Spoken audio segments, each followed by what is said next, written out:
আমার প্রিয় ছাত্রছাত্রীরা, আশা করি তোমরা সবাই ভালোই আছো এবং মনোযোগ সহকারে পড়াশোনা করছো। আজ আমরা দশম শ্রেণীর যে বাংলা সাহিত্য চয়নিকা পাঠ্যপুস্তকটি আছে সেটি থেকে অরুণিমা সিনহা আত্মবিশ্বাস ও সাহসের অন্য এক নাম এই পাঠটি নিয়ে আলোচনা করতে যাচ্ছি। অরুণিমা সিনহা আত্মবিশ্বাস ও সাহসের অন্য এক নাম, এটি কে লিখেছেন? পদ্মশ্রী ডক্টর জয়শ্রী গোস্বামী মহন্ত। তো চলো আমরা প্রথমে লেখিকা সম্বন্ধে কিছু কথা জেনে নিই। ডক্টর জয়শ্রী গোস্বামী মহন্ত একজন শিক্ষাবিদ, প্রাক্তন সাংসদ, এদিন সংবাদপত্রের মুখ্য সম্পাদক এবং ৬৫টিরও বেশি গ্রন্থের লেখক। ২০১৮ সালে ভারত সরকার তাকে পদ্মশ্রী সম্মানে ভূষিত করে। তো জয়শ্রী গোস্বামী মহন্ত কবে পদ্মশ্রী সম্মান লাভ করেছিলেন? ২০১৮ সালে। অসমীয়া থেকে লেখাটি অনুবাদ করেছেন মিলন উদ্দিন লস্কর। তো যেটি জয়শ্রী গোস্বামী মহন্ত অসমীয়ায় লিখেছিলেন তা অনুবাদ করেছে, বাংলায় অনুবাদ করেছেন মিলন উদ্দিন লস্কর। তো চলো আমরা মূল পাঠে চলে যাই। প্রথমেই শিরোনামে আমরা কি দেখতে পাচ্ছি যে অরুণিমা সিনহা, যা একটি বাস্তব ঘটনা। তো আমরা মূল পাঠে দেখি কি হয়েছে। বলছি না, দিয়ে দে, এখনই দে। ডাকাত দলের একজন ক্ষুব্ধ হয়ে প্রচন্ড ধমক দিল। তো ডাকাত দলের একজন রাগ করে ধমক দিল এবং সঙ্গে হয়ে বলল যে বলছি না, দে, দিয়ে দে। চলন্ত রেলগাড়ির কামরায় অনেক মানুষ, সবার মুখ শুকিয়ে ছোট হয়ে গেছে। কেউ কাউকে সাহস জোগাতে মনোবল পাচ্ছে না, বরং ডাকাত দলের দাবি মতোই হাতের, কানের এবং গলার অলংকার সহ যার হাতে যত টাকা ছিল প্রাণের ভয়ে নীরবে বিনা প্রতিবাদে তাদের হাতে তুলে দিচ্ছে। তো দেখা যাচ্ছে যে চলন্ত রেলগাড়ির মধ্যে ডাকাত দল নির্বিবাদে তাদের লুণ্ঠন কার্য চালিয়ে যাচ্ছে, আর যাত্রীরা কেউই কাউকে সাহস জোগাতে পারছে না, বরং তারা ডাকাতদের কথা মতো নিজের হাতের, কানের, গলার যা কিছু অলংকার বা টাকা কড়ি আছে সবকিছু বিনা প্রতিবাদেই ডাকাতদের হাতে তুলে দিচ্ছে। একমাত্র ব্যতিক্রম ২৬ বছর বয়সী যুবতী অরুণিমা সিনহা। তো দেখো এখানে একটা প্রশ্ন পেয়ে যাচ্ছ যে অরুণিমা সিনহার বয়স কত? ২৬ বছর। রেলগাড়িটি লখনৌ থেকে দিল্লি অভিমুখে আসছিল। তো অরুণিমা সিনহা যে রেলগাড়িতে যাচ্ছিলেন, ওই রেলগাড়িটি কোথা থেকে কোথা যাচ্ছিল? লখনৌ থেকে দিল্লি অভিমুখে। রেল পুলিশ বা গার্ড কারুর কাছেই খবর ছিল না যে চলন্ত রেলগাড়িতে নির্বিবাদে ডাকাতি লুণ্ঠন চালিয়ে যাচ্ছে একদল দুষ্কৃতকারী। তো রেলের পুলিশ বা গার্ড কারুর কাছেই খবর ছিল না যে চলন্ত রেলগাড়িতে এরকম একটি লুণ্ঠন কার্য চলছে।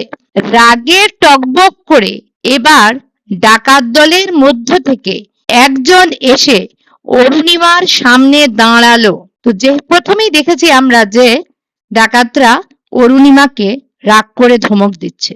যেহেতু অরুণিমা ওদের কথা মানছে না, তাই ডাকাত দলের মধ্য থেকে একজন রাগে কি করছে? অরুণিমার সামনে এসে দাঁড়ালো।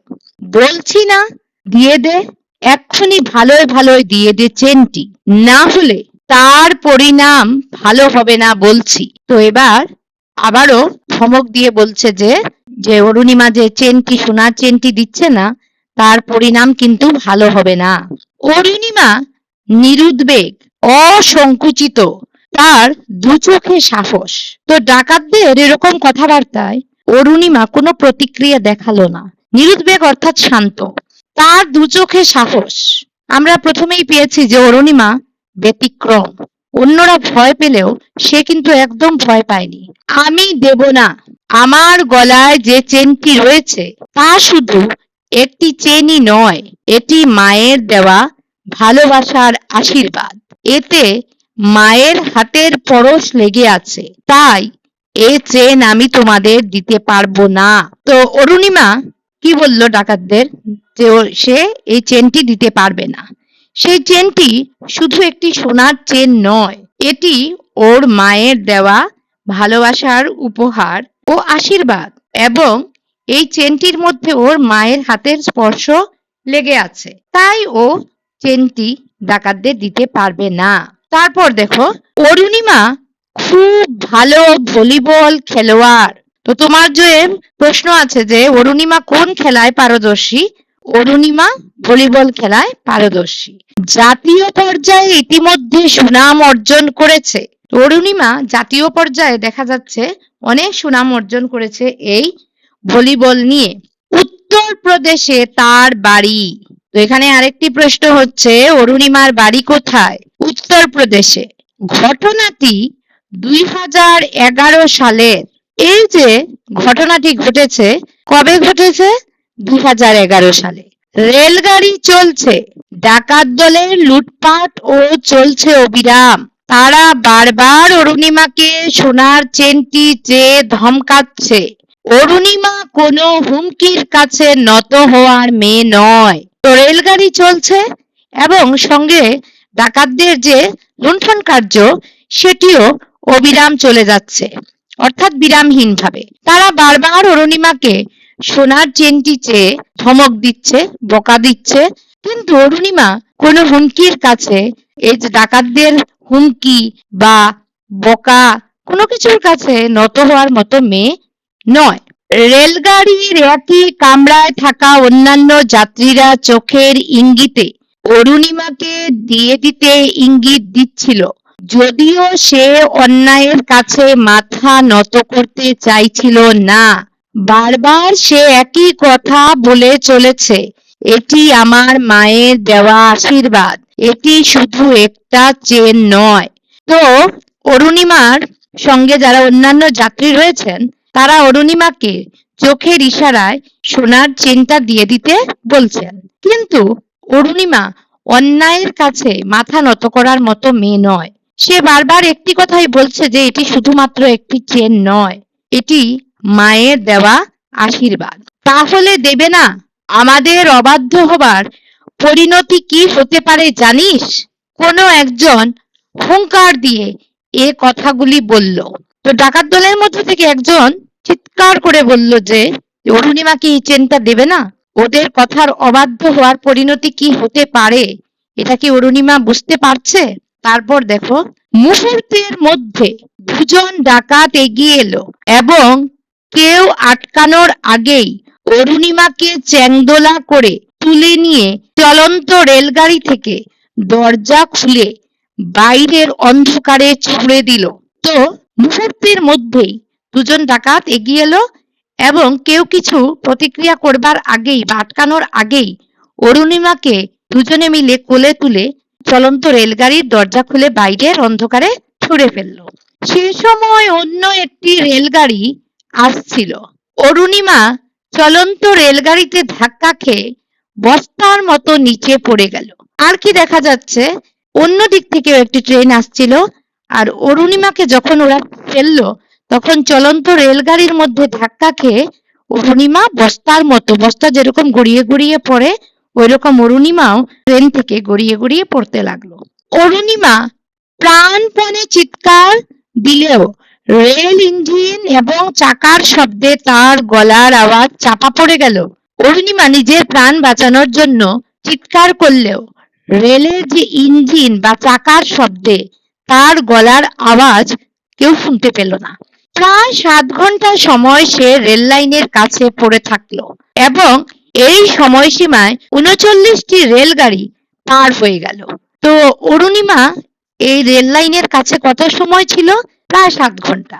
আর এই সময়সীমায় কয়টি রেলগাড়ি তার উপর দিয়ে পার হয়েছে? 39টি।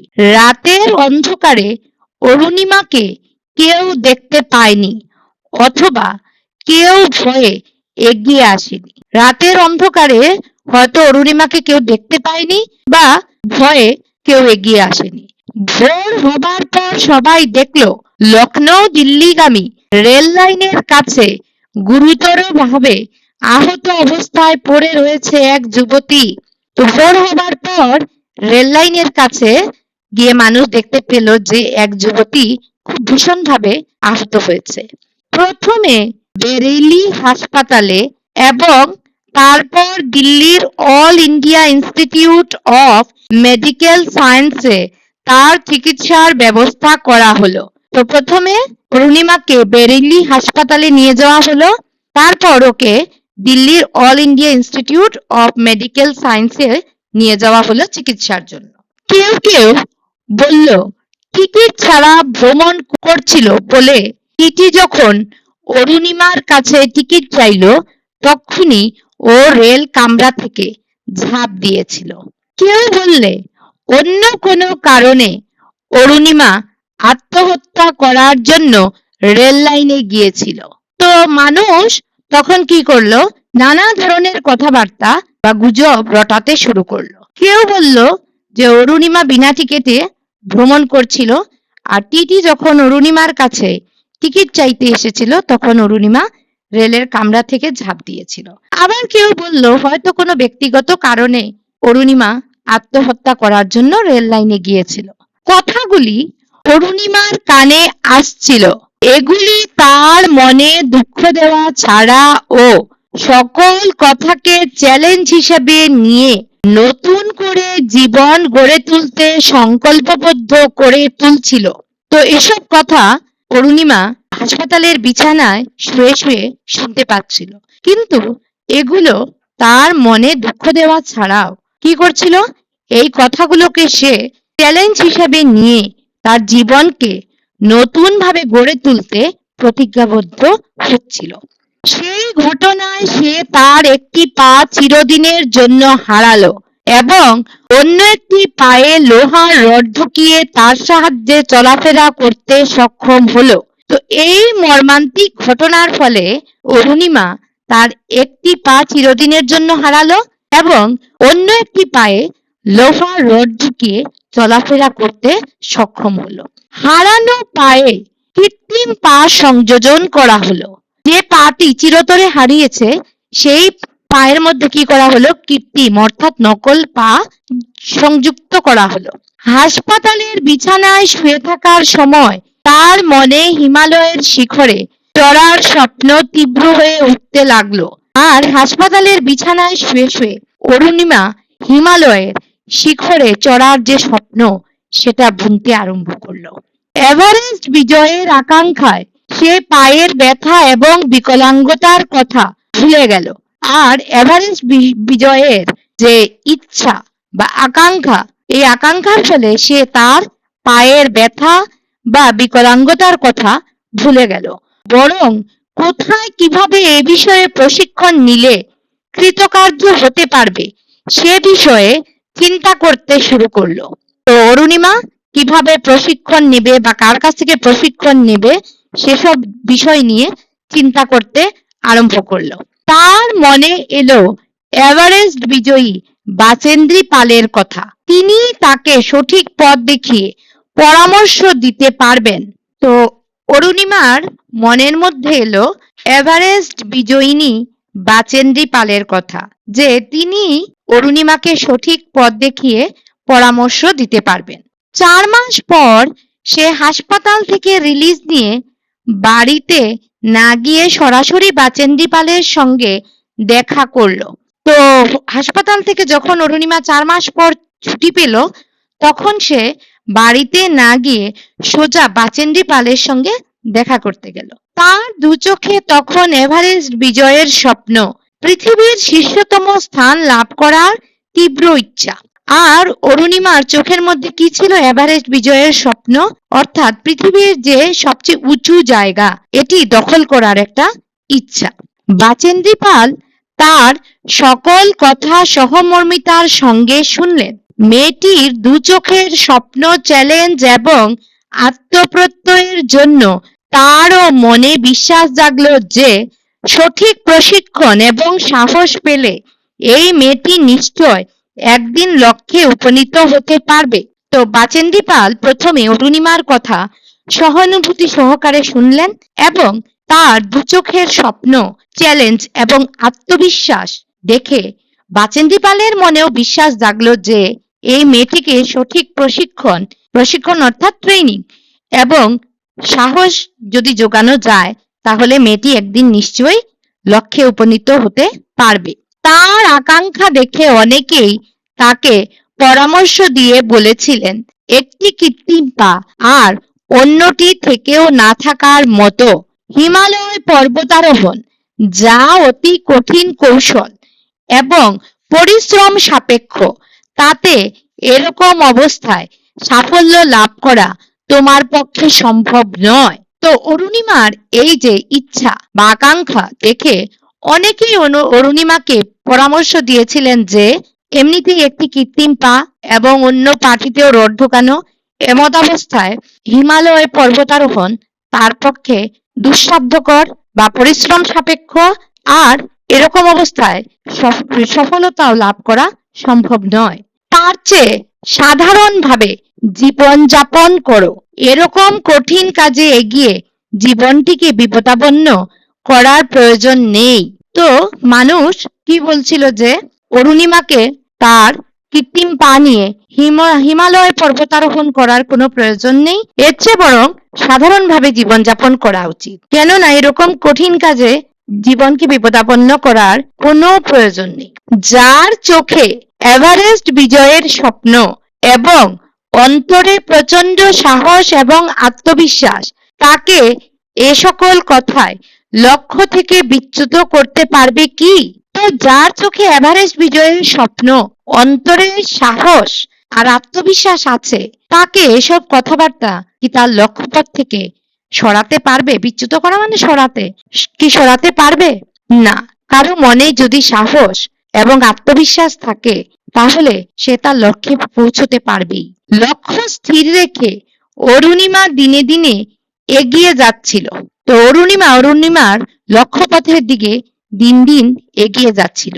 আগে লাগানো কৃত্রিম পাটি পর্বতারোহণের জন্য উপযোগী ছিল না। তো অরুণিমা আগে যে নকল পাটি সংযুক্ত করেছিল সেই পাটি কিন্তু পর্বতারোহণ অর্থাৎ পর্বত চড়ার পক্ষে উপযুক্ত ছিল না। নতুন পা লাগাতে প্রায় ৬০-৭০ হাজার টাকা প্রয়োজন। অনেক চেষ্টার পর তাও জোগাড় হলো। তো নতুন পা লাগাতে অরুণিমার ৬০-৭০ হাজার টাকার প্রয়োজন। অনেক চেষ্টার পর তাও সম্ভব হলো। বেশ কিছু সহৃদয় ব্যক্তি সাহায্য করলেন। তো কিছু সহৃদয় ব্যক্তি কি করলেন? অরুণিমাকে সাহায্য করলেন। সত্যি দেখা গেল একদিন কৃত্রিম পা এবং অন্যটি লোহার রডের সহায়তায় চলাফেরা করা এই পায়ের সাহায্যে যুবতী মনে অদম্য উৎসাহ এবং দুচোখে হাজার স্বপ্ন নিয়ে অরুণিমা উত্তর কাশীতে থাকা ইকো এভারেস্ট এক্সপিডিশন গ্রুপে যোগ দিল। তো কি দেখা যাচ্ছে যে একদিন অরুণিমা তার কৃত্রিম পা এবং অন্য পায়ে কি ছিল? লোহার রড ঢোকানো। তো এইভাবেই এই যুবতী তার এই দুই পা নিয়ে অদম্য উৎসাহ আর তার চোখে যে হাজারো স্বপ্ন রয়েছে সেই স্বপ্ন নিয়ে উত্তর কাশীতে থাকা ইকো এভারেস্ট এক্সপিডিশন গ্রুপে যোগ দিল। তারপর দেখো কি দেখা যাচ্ছে, টাটা স্টিল অ্যাডভেঞ্চার ফাউন্ডেশন পরিচালিত অনুশীলন ক্যাম্পে এভারেস্ট বিজয়িনী বাচেন্দ্রী পালের তত্ত্বাবধানে তার অনুশীলন চলল। তো টাটা স্টিল অ্যাডভেঞ্চার ফাউন্ডেশন যে অনুশীলন ক্যাম্প পরিচালনা করত, অনুশীলন কি? অনুশীলন অর্থাৎ আমরা যা বারবার করে থাকি, যে কাজ আমরা বারবার করি তাকে বলা হয় অনুশীলন। তো এভারেস্ট বিজয় করার জন্য অরুণিমার অনুশীলনের প্রয়োজন, আর এই অনুশীলনের তত্ত্বাবধান কে করছেন? এভারেস্ট বিজয়িনী বাচেন্দ্রী পাল। শারীরিক এবং মানসিক দুদিকেই দৃঢ়তা এবং অধ্যাবসায়ের কোনো অভাব ছিল না অরুণিমার। তো শারীরিক এবং মানসিক দুদিক থেকেই অরুণিমা কি? দৃঢ় অর্থাৎ কঠিন, এবং অধ্যবসায় অর্থাৎ ধৈর্যেরও কোনো অভাব ছিল না অরুণিমার মধ্যে। পা হারানোর দুর্ভাগ্যকে সৌভাগ্যে রূপান্তরিত করার প্রতিজ্ঞা, তা সফল করার জন্য উঠে পড়ে লেগেছিল সে। তো পা হারানোর পর দেখো লোকে নানা ধরনের কথাবার্তা অরুণিমা সম্বন্ধে বলেছে। তো সেই যে দুর্ভাগ্য বা মানুষ যে অরুণিমা সম্বন্ধে নানান কথাবার্তা বলছে, সেটাকে সৌভাগ্যে পরিণত করার জন্য অরুণিমা প্রতিজ্ঞা করলো এবং সেই প্রতিজ্ঞাকে পূর্ণ করার জন্য সে উঠে পড়ে লাগলো। প্রায় 1 বছর কাল এক নাগাড়ে উৎসাহ উদ্যম নিয়ে অবিরাম চেষ্টা অব্যাহত রেখে অনুশীলনে আত্মমগ্ন ছিল অরুণিমা। তো দেখা যাচ্ছে যে প্রায় 1 বছর সময় অবিরাম অনুশীলনে আত্মমগ্ন ছিল কে? অরুণিমা। দেখো তারপর কখনো এমন অবস্থা হয়েছিল অন্যান্য স্বাভাবিক মানুষেরা যেটা শিখতে 2 মিনিট লাগে, তার ক্ষেত্রে তা শিখতে 3 ঘন্টাও লেগেছিল। তো কোনো কোনো সময় আবার এরকমও হয়েছে যে যা স্বাভাবিক মানুষের ক্ষেত্রে মানুষের করতে 2 মিনিট লেগেছে, ওর এটা করতে 3 ঘন্টাও লেগেছে। কিন্তু তথাপিও আশা ছেড়ে দেয়নি অরুণিমা। অর্থাৎ অরুণিমা কিন্তু হার মানতে শেখেনি। তার পর্বতারোহণ অভিযানে সহায়তা করা নেপালি লোকটিও তার রক্তভেজা পায়ের অবস্থা দেখে প্রাণ বাঁচাতে তাকে বেশ কয়েকবার ফিরে যাবার পরামর্শ দিয়েছিল। তার সঙ্গে যে নেপালি লোকটি রয়েছিল, যে তাকে পর্বতারোহণ শেখাচ্ছে বা তাকে পর্বত আরোহণ কিভাবে করতে হয় এটার পথ দেখাচ্ছে, সেই ব্যক্তিটিও অরুণিমার রক্তভেজা পায়ের অবস্থা দেখে কি বলছে? ফিরে যাবার জন্য পরামর্শ দিচ্ছেন। কিন্তু অরুণিমা যে কোনো প্রকার বাধা বিপত্তির কাছে হার মানতে শেখেনি। অরুণিমা কিন্তু কোনো ধরনের বাধা বিপত্তির কাছে হার মানতে বা মাথা নত করতে শেখেনি। কেননা গল্পের প্রথমেই আমরা দেখতে পাই যে ব্যতিক্রম এক 26 বছরের যুবতী, যার নাম অরুণিমা, অবশেষে লাদাখে অবস্থিত শামশের কাংড়ির 21,718 ফুট উচ্চতায় আরোহণ করতে সে সক্ষম হয়। আর দীর্ঘ প্রশিক্ষণের পর অরুণিমা লাদাখে অবস্থিত শামশের কাংড়ির 21,718 ফুট উচ্চতায় আরোহণ করতে সক্ষম হয়। পরবর্তী শামশের কাংড়ির উচ্চতম শিখরের মাত্র 690 ফুট অতিক্রম করতে বাকি থাকতেই তার অভিযান বন্ধ রেখেই নিচে নেমে আসতে বাধ্য হয়। তো পরবর্তীতে কি দেখা যাচ্ছে যে শামশের কাংড়ির 690 ফুট উচ্চতা বাকি থাকতেই তার অভিযান বন্ধ করে নিচে নেমে আসতে বাধ্য হয়। পরে এই অসম্পূর্ণতাই তার মনে পূর্বের সংকল্প অধিক দৃঢ় করেছিল। এই যে একটা অসম্পূর্ণতা, অর্থাৎ 690 ফুট সে অতিক্রম করতে পারেনি, সেটা তার মনের সংকল্পকে আরো কঠিন বা দৃঢ় করে তুলেছিল, মজবুত করে তুলেছিল তার প্রতিজ্ঞাকে। তার মনে মাউন্ট এভারেস্ট জয়ের আকাঙ্ক্ষা আরো দৃঢ় হলো। এই 690 ফুট অতিক্রম করতে না পারার ফলে এভারেস্ট বিজয়ের যে আকাঙ্ক্ষা, এটা তার মনের মধ্যে আরো দৃঢ় হয়ে উঠল। এই সময়সীমায় তার মনোবল আরো বাড়িয়ে লক্ষ্যে উপনীত হওয়ার জন্য এগিয়ে যেতে অনুপ্রাণিত করেছিলেন প্রখ্যাত ক্রিকেটার যুবরাজ সিংও। এই যে 690 ফুট অতিক্রম করতে পারেননি, সেটা হয়তো অনেককে কি করবে? ব্যর্থতার দিকে নিয়ে যাবে। কিন্তু অরুণিমা ওই সময় তার মনোবলকে বাড়িয়ে তোলার জন্য কিভাবে অনুপ্রাণিত হতেন? তিনি উদাহরণস্বরূপ নিয়েছিলেন প্রখ্যাত ক্রিকেটার যুবরাজ সিংহকে। ক্যান্সার আক্রান্ত যুবরাজ সিং নিজের অদম্য মানসিক শক্তিতে সেই মরণ ব্যাধি থেকে আরোগ্য লাভ করে তার জীবনের লক্ষ্য পূরণের পথে সফল হওয়ার দৃষ্টান্ত। তো ক্যান্সার আক্রান্ত যুবরাজ সিং যদি তার অদম্য মনোবলের দ্বারা মারণ ব্যাধিকে হার মানিয়ে তার জীবনের লক্ষ্য পূরণ করতে পেরেছিলেন, তো অরুণিমাও কিন্তু পারবেন। যুবরাজ সিংহ ছিলেন তার কাছে দৃষ্টান্ত স্বরূপ। তা অরুণিমার চোখের সামনে ছিল। তো অরুণিমা তার ব্যর্থতাকে ব্যর্থতা হিসেবে না নিয়ে তার চোখের সামনে তিনি রেখেছিলেন কয়েকজন দৃষ্টান্তকে বা কয়েকজনকে উদাহরণস্বরূপ। এর মধ্য থেকে একজন হচ্ছেন যুবরাজ সিংহ। যুবরাজ দেখিয়ে দিয়েছিলেন মনের বল এবং আত্মবিশ্বাস থাকলে শারীরিক বাধা কোনো প্রতিরোধ সৃষ্টি করতে পারে না এবং জীবনের উত্তরণের পথে কোনো বাধা হতে পারে না। যুবরাজ শুধু অরুণিমাকে নয়, আমাদেরকেও কি দেখিয়ে দিচ্ছেন যে মনের বল বা আত্মবিশ্বাস যদি থাকে, তাহলে শারীরিক কোনো বাধাই কি করতে পারবে না, তোমার সফলতার পথে বাধার সৃষ্টি করতে পারবে না। এবং জীবনের উত্তরণ অর্থাৎ জীবনের উন্নতির পথেও কোনো বাধা হতে পারবে না, যদি আমার কাছে মনোবল এবং আত্মবিশ্বাস অটুট থাকে।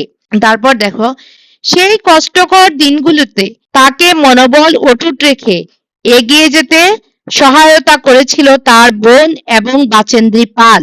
তো আমরা দেখছি যে এই যে 690 ফুট অতিক্রম করতে পারেনি অরুণিমা, তাতে ওর মনের মধ্যে কোনো ব্যর্থতার জন্ম হয়নি, বরং ওই সময় তাকে 3 জন ব্যক্তি সহায়তা করেছিলেন। এক, দেখা যাচ্ছে প্রখ্যাত ক্রিকেটার যুবরাজ সিংয়ের দৃষ্টান্ত।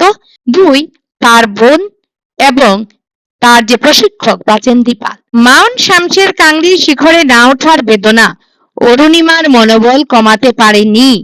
এই যে 690 ফুট অতিক্রম করতে পারিনি, এই যে ব্যথা, তা কিন্তু অরুণিমার মনের যে শক্তি এটাকে কমাতে পারেনি, বরং সেই অবস্থায় 21,108 ফুট উপরে যাওয়ার মনোবল তার মনে মাউন্ট এভারেস্টে যাওয়া যে সম্ভবপর সেটি আরো দৃঢ় করে তুলল। যদিও অরুণিমা 690 ফুট অতিক্রম করতে পারেনি, কিন্তু বাকি যে অংশ অতিক্রম করেছিল সেটি তার মনের মধ্যে তার আত্মবিশ্বাসকে আরো সুদৃঢ় করে তুলল। এবার মাউন্ট এভারেস্ট বিজয় করতে প্রস্তুত হলো অরুণিমা। তো এবার কি দেখা যাচ্ছে, মাউন্ট এভারেস্ট বিজয় করার জন্য প্রস্তুত হচ্ছে, সজ্জিত হচ্ছে কে? অরুণিমা।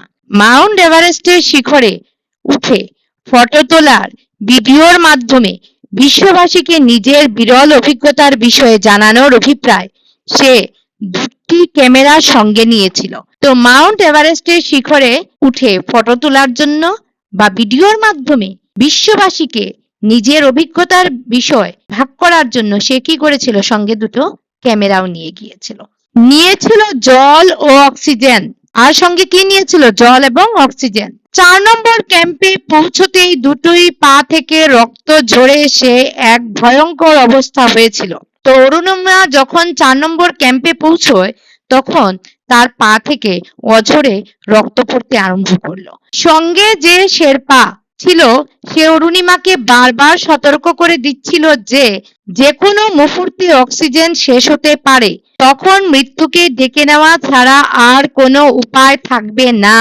সঙ্গে শেরপা অর্থাৎ নেপালি যে লোকটি ছিলেন তিনি বারবার অরুণিমাকে সতর্কবাণী দিচ্ছিলেন যে যে কোনো মুহূর্তে অক্সিজেন শেষ হতে পারে। কারণ আমরা জানি যখন উপরের দিকে যাওয়া যায় তখন অক্সিজেনের পরিমাণ কমতে থাকে, আর অরুণিমা যেসব নিয়ে গিয়েছিলেন অক্সিজেন সেগুলোও শেষ হয়ে আসছে। তো শেরপা বারবার কি বলছে যে অক্সিজেন শেষ হয়ে গেলে মৃত্যুকে ডেকে নেওয়া ছাড়া আর কোনো পথ থাকবে না। তাই কি করছে, বারবার শেরপা বলছে যে যে কোনো মুহূর্তে শেষ হতে পারে। পরে অরুণিমা বলেছিল, এতদূর এসে আর ফিরে যাওয়ার প্রশ্ন ওঠে না, যা হয় দেখা যাবে। অরুণিমা, দেখো অরুণিমার মধ্যে অনেক সাহস, তাই কি বলছিল যে অক্সিজেন শেষ হলে দেখা যাবে কি হয়, এতদূর এসে লক্ষ্যের সামনে এসে এখন ফিরে যাওয়া যাবে না। অদম্য সাহস এবং উৎসাহ নিয়ে সে এগিয়ে গিয়েছিল। রক্ত ঝরতে থাকা 2টি হাঁটু থেকে রুমাল দিয়ে রক্ত মুছতে মুছতে এগিয়ে যাওয়ার সময় রাস্তার বহু অভিযাত্রীর মৃতদেহ দেখতে পায় সে। তো সাহস এবং উৎসাহ নিয়ে অরুণিমা আগ বাড়তে লাগলো এবং তার যে 2 হাঁটু থেকে রক্ত বেরোচ্ছিল সেগুলো রুমাল দিয়ে মুছতে মুছতে উপরের দিকে উঠতে থাকে। কিন্তু যখন উপরের দিকে উঠতে আরম্ভ করলো তখন রাস্তার মধ্যে অনেক অভিযাত্রী অর্থাৎ অরুণিমার মতো আরো যারা এভারেস্ট বিজয় করতে গিয়েছিলেন তাদের মৃতদেহ দেখতে পেল সে, কিন্তু কোনো কিছুই সে হার মানল না বা তার সাহস কমাতে সক্ষম হলো না। কিন্তু কোনো কিছুই তাকে দমিয়ে রাখতে পারেনি। প্রচন্ড পরিশ্রম, অদম্য মনোবল এবং কষ্ট সহিষ্ণুতার ফল অবশেষে মিলল। তো কি দেখা যাচ্ছে যে প্রচন্ড পরিশ্রম আর অদম্য মনোবল, কষ্ট সহিষ্ণুতার ফল মিলল। পরিশ্রমের ফল সবসময় মেলে। দেখো তারপর কাঠমান্ডু থেকে যাত্রা শুরু করবার 52 দিন পর অবশেষে রাত 8টায় সে ৮,৮৪৮ মিটার উচ্চতায় অবস্থিত মাউন্ট এভারেস্টের শিখরে পদার্পণ করতে সক্ষম হলো। তো অরুণিমার যাত্রা কোথা থেকে শুরু হয়েছিল? একটা প্রশ্ন পাচ্ছ, কাঠমান্ডু থেকে। যাত্রা শুরু করার কতদিন পর অরুণিমা এভারেস্টে গিয়ে পৌঁছেছিল? 52 দিন পর। আর দেখো, এভারেস্টের উচ্চতা কত? ৮,৮৪৮ মিটার। অনেক অভিযাত্রীরাই সেই স্থানে পৌঁছার পর সঙ্গে নেওয়া অক্সিজেন প্রায় শেষ হবার উপক্রম ঘটে। তো অনেক অভিযাত্রীদের সঙ্গে এরকম ঘটনা ঘটে যে সঙ্গে নিয়ে যাওয়া অক্সিজেন প্রায় শেষ হয়ে যাওয়ার উপক্রম হচ্ছে। তাই এভারেস্টের বুকে পা রেখেই তারা অতি দ্রুত নেমে আসতে বাধ্য হয়। তাই তারা কি করেন, যেহেতু অক্সিজেন ফুরিয়ে যাচ্ছে, তাই তারা তাড়াতাড়ি করে এভারেস্টের থেকে নেমে আসেন। কারণ অক্সিজেন শেষ হবার আগেই উপর থেকে নেমে আসা পথের প্রথম ক্যাম্পে পৌঁছতেই হবে। তো তারা কেন নেমে আসেন? যেহেতু অক্সিজেন ফুরিয়ে যাচ্ছে, আর অক্সিজেন ফুরিয়ে যাওয়ার আগে 1 নম্বর ক্যাম্পে পৌঁছতে হবে।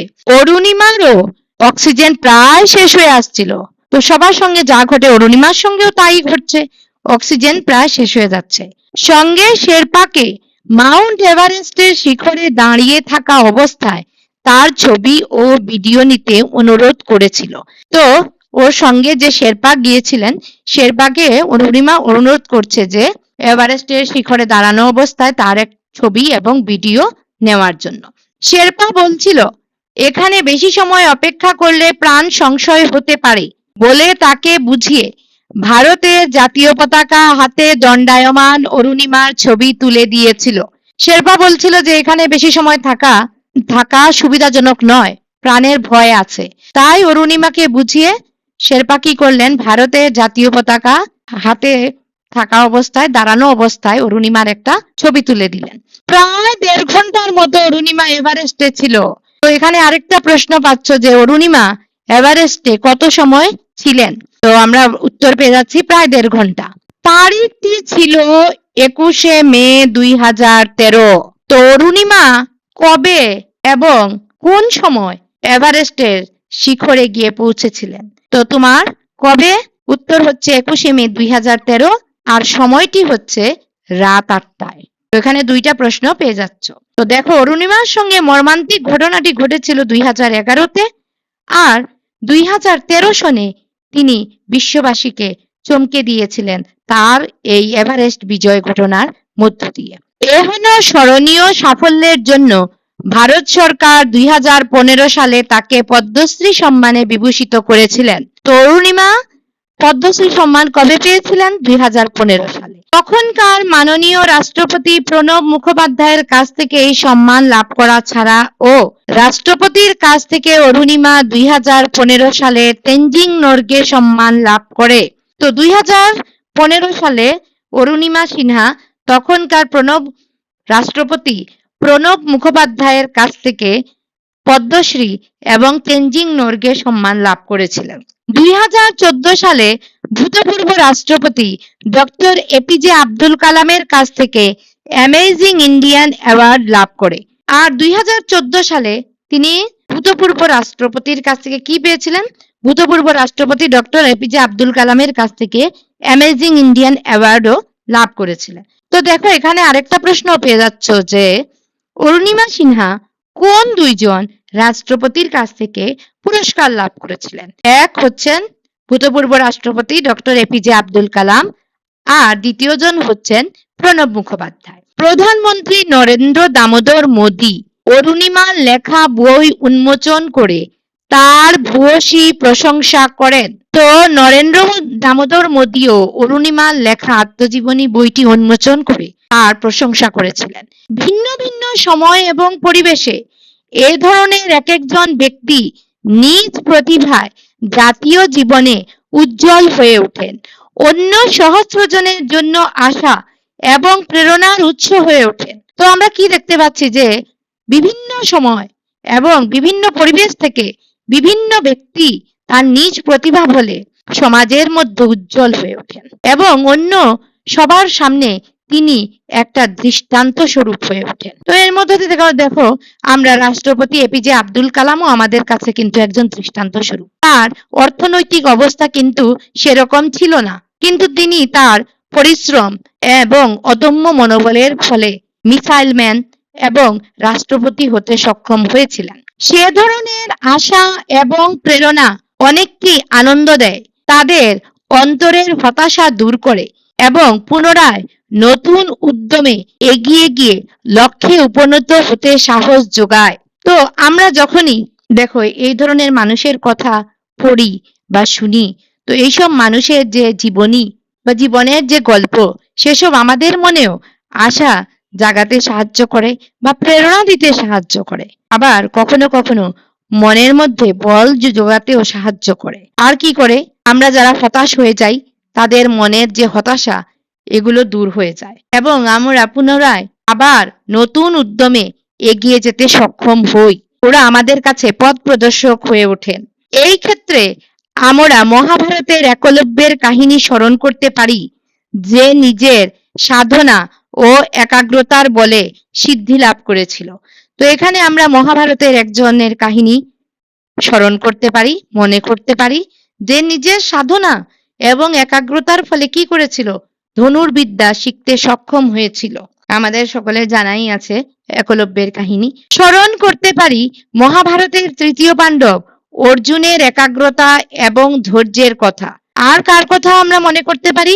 তৃতীয় পাণ্ডব অর্জুনের যে একাগ্রতা, মনোযোগের ফলে কি হয়েছিল এবং ধৈর্যের ফলে শব্দভেদী বাণ নিক্ষেপ করা শিখতে তিনি সারা রাত ঘন অন্ধকারের মধ্যে গভীর অরণ্যের ভিতরে গিয়ে অবস্থান করেন।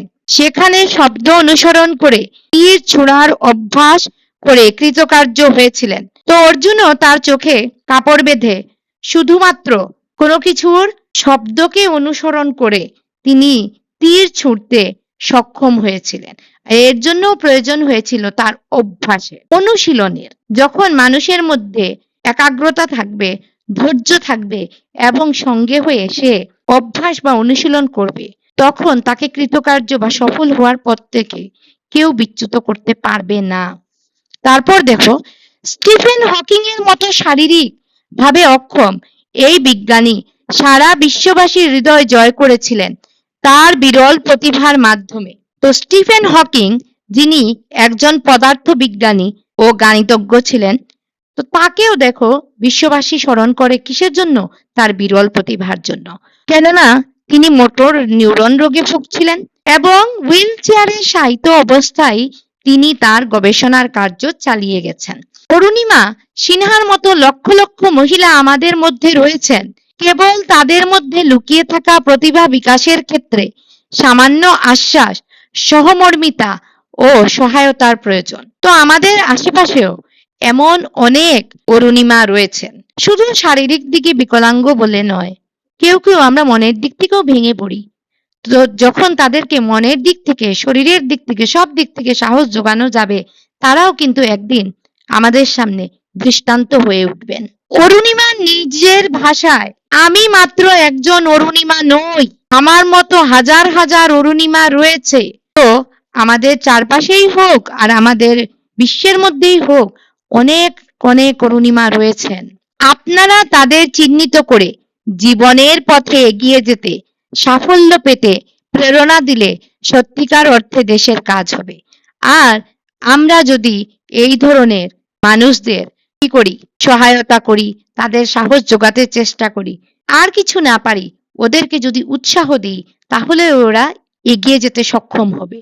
আর তখন যখন ওরা কোনো একটা কিছু হবে বা তাদের লক্ষ্যে পৌঁছতে সক্ষম হবে, তখন দেশের জন্য একটা বড় কাজ হবে বা দেশের মঙ্গল হবে। তো দেখো, এই অরুণিমা সিনহার গল্প থেকে আমরা অনেক কিছু শিখতে পাচ্ছি।